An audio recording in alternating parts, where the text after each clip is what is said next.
নিপুণ আপু উনি হচ্ছে সবসময় ভাব নিয়ে থাকে। জায়েদ খান ভাইয়াকে আমরা অনেক মিস করি সবাই। তো ভাইয়া যেখানেই থাকবেন ভালো থাকবেন।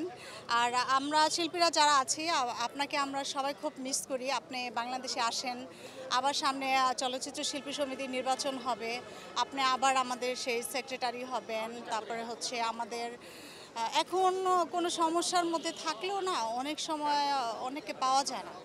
যেমন আমাদের সবচেয়ে কাছের লোক হচ্ছে আমাদের শিল্পীদের মিশা সওদাগর ভাইয়া। এই মানে ওনাকে আপনার যে কোনো একটা সমস্যা হোক ওনাকে ফোন করলে সাথে সাথে ওনাকে পাওয়া যায়। উনি এইটা ভাবে না যে শিল্পীরা ছোট, ও একটা ক্যারেক্টার আর্টিস্ট করছে, ও একটা নতুন নায়িকা আসছে, ওর ফোন ধরবো না। কিন্তু মিশা সওদাগর ভাইয়ের মধ্যে এগুলো নাই। উনি সবসময় ওনার নিজের পকেটের টাকা, কোনো সমিতির টাকা না, শিল্পী সমিতির টাকা না, ওনার নিজের পকেটের টাকা মানুষকে দেয়। যদি শোনে যে তার মেয়েটা বিয়ে দিতে পারছে না, সে অসুস্থ আছে, শিল্পী সমিতির থেকে হয়তো বা অনেক বিশেষ প্রয়োজনে তখন নিতে হয়, কিন্তু মিশা সওদাগর ভাইয়ার নিজের পকেটের টাকা শিল্পীদেরকে দেয়। নিপুণ আপু উনি হচ্ছে সবসময় ভাব নিয়ে থাকে, মানে কথাই বলবো না কারোর সাথে। ওনার এক অ্যাসিস্ট্যান্ট থাকে, তাদেরকে দিয়ে যদি মনে চায় বলায়, না হলে বলে না। আর উনি শিল্পীদের জন্য তেমন ভালো কিছু করে না। ভালো কিছু করছে হচ্ছে আপনার জায়েদ খান ভাইয়া।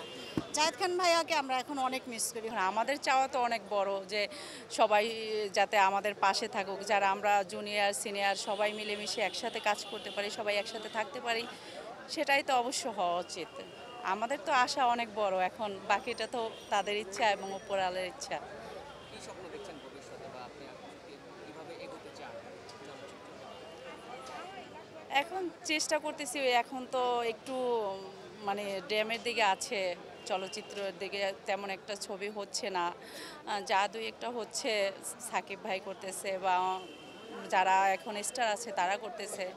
আমরা তো চেষ্টায় আছি, এখন দেখি ভবিষ্যতে যদি আরও চলচ্চিত্র যদি আরও সুন্দর হয়, সেক্ষেত্রে অবশ্যই আমরাও সুযোগ পাবো, আরও আমরা কাজ করার জন্য ভালো চেষ্টা করব, সবাই এগিয়ে যাব, এটাই প্রত্যাশা।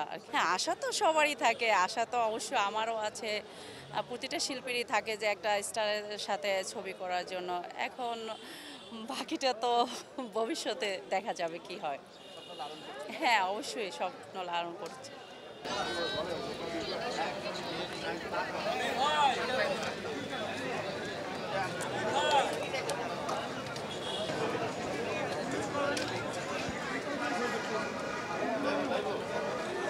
দর্শক হোটেল